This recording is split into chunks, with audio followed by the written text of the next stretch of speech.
येणारं वर्ष म्हणजेच 2026 जर तुम्हाला खूप चांगलं घालवायचं असेल तर ह्या 5 गोष्टी अजिबात करू नका. नंबर 1, तुमचे गोल्स पुढे ढकलणं बंद करा. आता जानेवारी येईल, जानेवारीमध्ये सगळे आपापले गोल्स डिसाईड करतात, लिहून काढतात आणि जानेवारी संपेपर्यंत ते गोल्स विसरून जातात.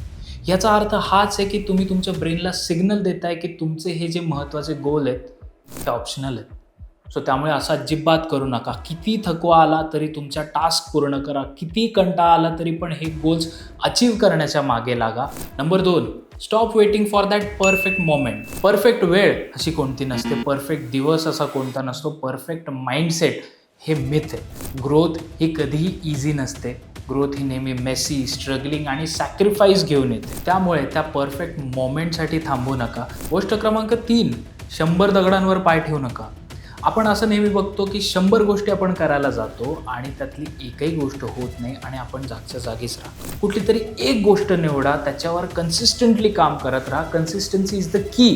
कन्सिस्टंट केलेली गोष्ट कधीच तुमची वाया जाणार नाही, तो वेळ कधीच वाया जाणार नाही. त्यामुळे 100 दगडांवर पाय ठेवण्याच्या ऐवजी त्या एक गोष्टीवर लक्ष केंद्रित करा. गोष्ट क्रमांक 4, लोक काय विचार करतील याचा विचार करणं बंद करा. लोकांचा स्ट्रेस घेणं बंद करा.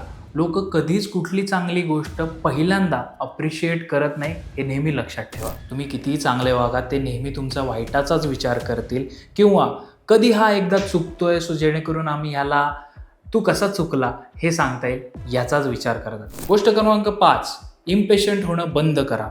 केऑटिक सिच्युएशन्समध्ये इम्पेशंट होणं, राग करणं, चिडचिड करणं हे अजिबात थांबवा. कारण की जेव्हा तुम्ही अशा केऑटिक सिच्युएशनमध्ये शांत राहता त्यावेळी तुम्ही तुमचे डिसिजन्स, तुम्ही तुमचे निर्णय हे योग्य पद्धतीने घेऊ शकता.